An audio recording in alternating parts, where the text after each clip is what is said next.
ಸ್ವಾಮಿ, ಈ ಲಿಂಗದ ವಿಶೇಷವೇನು? ಈ ಲಿಂಗ ವಿಶೇಷ ಅಂದ್ರೆ ಇದು ಮರಕತ ಲಿಂಗ ಅಂತ. ಲಿಂಗದಲ್ಲಿ ಕೃಷ್ಣಶಿಲೆಯಲ್ಲಿ ನಾವು ಕರಗಿರ ಅಂತ ಲಿಂಗ ಆಗ್ಬೋದು, ಇಲ್ಲ ಬೇರೆ ಬೇರೆ ಲಿಂಗಗಳು ಎಲ್ಲ ಇದೆ. ಆದ್ರೆ ವಿಶೇಷ ಏನಪ್ಪಾ ಅಂದ್ರೆ ಮರಕತ ಲಿಂಗನೇ ವಿಶೇಷ. ಈಗ ಪೂರ್ವ ಜನರು ರಾಜುಗಳು ಮಾತ್ರ ಇನ್ನ ಪ್ರತಿಷ್ಠಾಪನೆ ಮಾಡ್ಕೊಳ್ಳುವಂಥದ್ದು ಎಲ್ಲಿ ಕೋಟೆಯಲ್ಲಿ ಅವರವರ ಒಂದು ಕಟ್ಟಡದಲ್ಲಿ ಅವರವರ ಒಂದು ಮುಖ್ಯ ದ್ರವದಲ್ಲೆಲ್ಲ ಇಟ್ಕೊಂಡು ಪೂಜೆ ಮಾಡೋ ಅಂತದ್ದು ನಡೀತಿತ್ತು. ಈಗ ಸ್ವಲ್ಪ ಎಲ್ಲ ಹೊರಗಡೆ ಬಂದಿದ್ದು ಏನಂದ್ರೆ ಮರಕತ ಲಿಂಗ ವಿಶೇಷ ಅನ್ನೋದು ಈಗ ಜನಗಳಿಗೆಲ್ಲ ಗೊತ್ತಾಯ್ತು. ಗ್ರಂಥಗಳಲ್ಲಿ ಬುಕ್ನಲ್ಲಿ ಪಂಡಿತರು ಪೂಜಾರರು ಇವರೆಲ್ಲ ಹೇಳೋದ್ರಿಂದ ಮರಕತ ವಿಶೇಷ ಜನಕ್ಕೆಲ್ಲ ಗೊತ್ತಾಗಿದೆ. ಮರಕತ ಲಿಂಗ ನಮ್ಮ ಕರ್ನಾಟಕ, ಆಂಧ್ರ, ತಮಿಳುನಾಡು, ಮಹಾರಾಷ್ಟ್ರ ಈ ಸೈಡ್, ನಮ್ಮ ಮಡಿಕೇರಿ ಆ ಸೈಡ್ ಅಲ್ಲಿ ಎಲ್ಲೇ ಹೋಗಿ ನಮ್ಮ ಭಾರತ ದೇಶದಲ್ಲಿ ಸ್ವಲ್ಪ ಸ್ವಲ್ಪ ಜಾಗದಲ್ಲಿ ಪುಣ್ಯಕ್ಷೇತ್ರಗಳಲ್ಲಿ ಮಾತ್ರ ಮರಕತ ಲಿಂಗ ಇದೆ. ಆದ್ರೆ ಎಲ್ಲಾ ಕಡೆಗೂ ಇಲ್ಲ. ನಮ್ಮ ಕರ್ನಾಟಕದಲ್ಲಿ ಇದೆ ಲಿಂಗ ಇದೆ, ಈ ಪೀಠ ಇಲ್ಲ. ಈ ಪೀಠ ವಿಶೇಷ ಮತ್ತು ಈ ಟೋಟಲ್ ಏನಿದೆ ಅಪ್ಪ ಈಶ್ವರ ಇದು ಒಟ್ಟು ಮರಕತ ಲಿಂಗದಲ್ಲೇ ಇದೆ. ಬೇರೆ ಲಿಂಗ ಏನೂ ಇಲ್ಲ. ಎಲ್ಲ ಪ್ರತಿಯೊಂದು ಮಾಮೂಲಿ ಲಿಂಗ ಮಾತ್ರ ಮರಕತದಲ್ಲಿ ಮಾಡಿಸ್ತಾರೆ, ಪೀಠ ಕೃಷ್ಣಶಿಲೆಯಲ್ಲಿ ಮಾಡಿಸ್ತಾರೆ. ಅದೆಲ್ಲ ದೊಡ್ಡದಲ್ಲ. ನಾನು ಅದಕ್ಕೋಸ್ಕರನೇ ಇದು ನಮ್ಮ ಅಸ್ಸಾಂನಲ್ಲಿ ನಾನು ಮಾಡಿಸಿದಂಥದ್ದು. ಅಸ್ಸಾಂ ರಾಷ್ಟ್ರದಲ್ಲಿ ಅಲ್ಲೇ ಇದು ಗ್ರಾನೈಟ್ ಬ್ರೋನಿನಲ್ಲಿ ಸಿಗುತ್ತಿದೆ. ಈ ಮರಕತ ಲಿಂಗ ಗ್ರಾನೈಟ್ ನಲ್ಲೇ ಸಿಗೋದು. ಅದು ವಿಶೇಷ ಒಂದು ಇದ್ರಲ್ಲೆಲ್ಲ ಸಿಗುತ್ತೆ. ಅದು ನಾನು ಅಸ್ಸಾಂನಲ್ಲಿ ಮಾಡಿಸಿ ಅಲ್ಲಿಂದ ನೀರಿನಲ್ಲಿ ತಗೊಂಡ್ಬಂದು ಇಲ್ಲಿ ಪ್ರತಿಷ್ಠಾಪನೆ ಮಾಡುವಂತದ್ದು ನಡೆಸಿದ್ದೀನಿ. ಈ ಲಿಂಗವನ್ನು ಏನಾರ ನಾವು ಪೂಜೆ ಮಾಡಿದ್ರೆ ಆರೋಗ್ಯ ಸಮಸ್ಯೆ ಏನಾದ್ರು ತೊಂದರೆ ಇದ್ರೆ ಇದರಿಂದ ನಮ್ಗೆ ಏನಾದ್ರು ಪರಿಹಾರ ಸಿಗುತ್ತಾ? ಅಮ್ಮ, ಈ ಮರಕತ ಲಿಂಗ ವಿಶೇಷ ಏನು ಅಂದ್ರೆ ಬ್ರಹ್ಮ ಮುದ್ರಣೆ ಇದೆ. ಈ ಜಾಗದಲ್ಲಿ ಬ್ರಹ್ಮ ಮುದ್ರಣೆ, ಎಲ್ಲಾ ಲಿಂಗಗಳಿಗೂ ಬ್ರಹ್ಮ ಮುದ್ರಣೆ ಇರೋದಿಲ್ಲ. ಆದ್ರೆ ನಾನೊಬ್ಬ ಅಸ್ಟ್ರಾಲಜರ್ ಆಗಿ ಇದು ವೇದ ಮಂತ್ರ ತಂತ್ರಗಳಿಂದ ಆದಿಶಂಕರಾಚಾರ್ಯ ಗುರುಗಳು ಹೇಳಿದಂತ ಹೆಜ್ಜೆಲಿ ನಡೆಯೋರಾಗಿದ್ದಾಗ ಈ ಬ್ರಹ್ಮ ಮುದ್ರಣೆ ಇರೋದು ಒಂದು ಲಿಂಗ ಎಲ್ಲೇ ಇರಲಿ, ಮರಕತ ಲಿಂಗದಲ್ಲಿ ಆಗ್ಬೋದು, ಕೃಷ್ಣಶಿಲೆಯಲ್ಲಿ ಆಗ್ಬೋದು, ಯಾವ ಲಿಂಗದಲ್ಲಿ ಇದ್ರು ಅದಕ್ಕೊಂದು ವಿಶೇಷ ಶಕ್ತಿ ಅನ್ನೋದಿರುತ್ತೆ. ನಾವು ಹೇಳಿದ್ದಂತ ಕಷ್ಟಗಳನ್ನ ಹೇಳ್ಕೊಂಡಾಗ ಆ ತಕ್ಷಣದಲ್ಲೇ ಪರಿಹಾರ ಆಗುವಂತದ್ದು ಮರಕತ ಲಿಂಗಕ್ಕೆ ವಿಶೇಷ ಇದೆ. ಆ ಭಗವಂತ ಕೇಳಿಸ್ಕೊಂಡಿರ್ತಾನೆ, ಸಾಕ್ಷಾತ್ ಪೀಠದಲ್ಲೇ ಇರುತ್ತೆ. ಬರೀ ಹಬ್ಬ ನೋಡ್ತಾ ಇಲ್ಲ, ನಾವ್ ಹೇಳೋದು ಯಾವಾಗ ಆಗುತ್ತೆ, ಪರಿಹಾರ ಆಗುತ್ತೆ, ತಿಂಗಳು 2 ತಿಂಗಳು 3 ಮಾಸ 4 ಮಾಸ ಅದೆಲ್ಲ ಹೋಯ್ತು.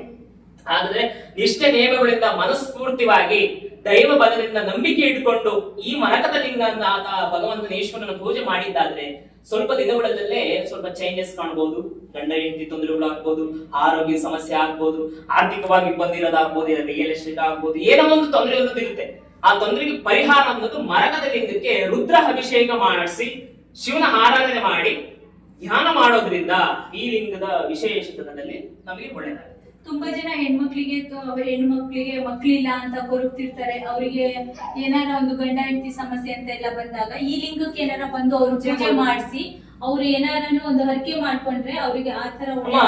ಈ ಮರಕತ ಲಿಂಗ ಭಗವಂತನ ಶಿವಪಾರ್ವತಿ ಅನುಗ್ರಹ ಇದ್ದದ್ದು ಒಂದು ಉಳ್ಕಟ್ಟಿನೂ ಕದಲಲ್ಲ, ಒಂದು ಚಿಕ್ಕ ಸೀಮೆ ಗೊತ್ತು ಹೋಗಲ್ಲ. ಹಂಗೆ ಮಕ್ಕಳು ಫಲ ಇದ್ದವರಿಗೆ ಇಲ್ಲಿ ಬಂದು ರುದ್ರ ಅಭಿಷೇಕ ಮಾಡಿಸಿ ಹೋಮ ಹವನಗಳಿಂದ ಪೂಜೆ ಪುನಸ್ಕಾರಗಳು ಮಾಡೋದ್ರಿಂದ ಮಕ್ಕಳು ಫಲ ಶೀಘ್ರದಲ್ಲೇ ಆಗುತ್ತೆ. ಪ್ರತಿದಿನನೂ ಪೂಜೆ ಇರುತ್ತೆ. ವಿಶೇಷವಾಗಿ ಶನಿವಾರ, ಸೋಮವಾರ, ಅಮಾವಾಸ್ಯೆ, ಹುಣ್ಣಿಮೆ ಟೈಮ್ನಲ್ಲಿ ನಡೆಯುತ್ತೆ. ಈ ಮಿಕ್ಕ ಟೈಮಲ್ಲಿ ಕಂಟಿನ್ಯೂಸ್ ದಿನ ನಿತ್ಯ ಇದು ಕ್ಲೋಸ್ ಇರಲ್ಲ, ಪ್ರತಿನಿತ್ಯನೂ ಓಪನ್ ಇರುತ್ತೆ, ಅಭಿಷೇಕಗಳು ನಡೀತಾ ಇರುತ್ತೆ.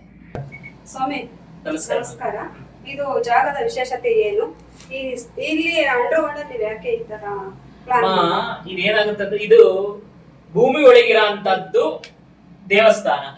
ಈ ದೇವಸ್ಥಾನ ಏನಕ್ಕೋಸ್ಕರ ಈ ಭೂಮಿ ಒಳಗೆ ಈ ತರ ಎಲ್ಲ ಮಾಡಿದ್ದೀನಿ ಅಂದ್ರೆ ಇಲ್ಲಿ ಜ್ಞಾನ ಮಾಡೋದಕ್ಕೆ ಮಾತ್ರ.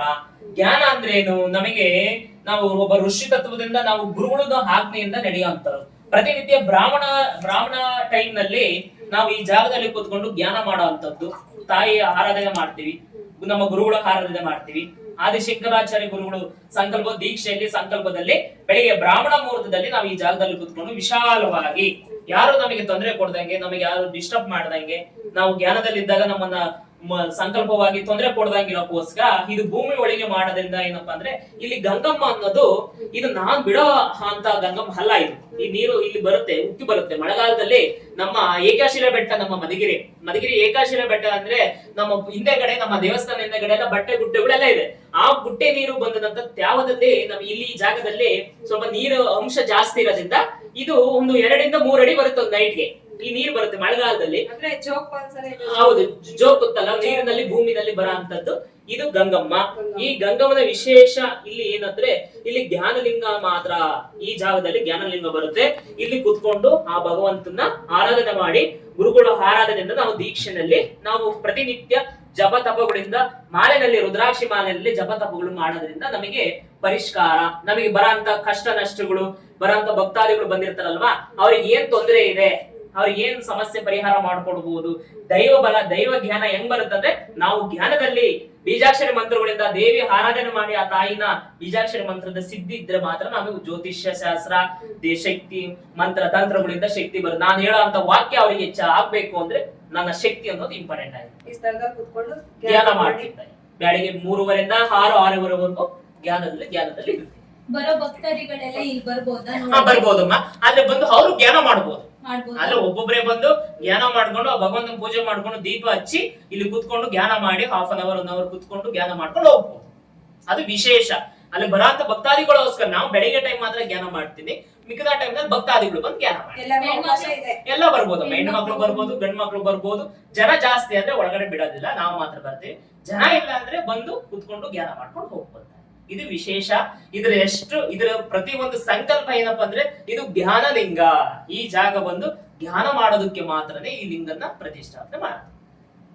ಹೆಚ್ಚೆಚ್ಗೆ ನಿಮ್ಗೆ ಜ್ಞಾನ ಇನ್ನು ಜಾಸ್ತಿ ಹೆಚ್ಚೆಚ್ಗೆ ಕೊಟ್ಟು ಶಕ್ತಿ ಕೊಟ್ಟು ನಮ್ಮಂತ ಭಕ್ತಾದಿಗಳು ಇನ್ನ ಲಕ್ಷಾಂತರ ಜನ ಬರ್ಲಿ ಅಂತ ಒಂದು ಜ್ಞಾನ ಕೊಟ್ಟು ಕರೆಸ್ಕೊಳ್ಳಿ. ಅದಕ್ಕೋಸ್ಕರಮ್ಮ ಈ ದೇವಸ್ಥಾನ ತುಂಬಾ ಕಷ್ಟ ಬಿದ್ದು ಕಟ್ಟಿದ್ದೀವಿ. ನಿಜವಾಗ್ಲೂ ದೈವ ಬಲ, ಆ ದೈವ ನಿಮಗೆ ಒಳ್ಳೇದಾಗುತ್ತಾ, ದೈವ ಶಕ್ತಿ ಇರ್ಬೇಕು. ದೈವ ಬಲ ಇಲ್ಲದ್ದು ಯಾರಿಗೂ ಅದು ಅನುಕೂಲ ಆಗತ್ತಾ ಇಲ್ಲ. ಶುಭೋಪಯ. ನಿಧಾನ, ನಿಧಾನ. ಏ ಅಂಗಡಿ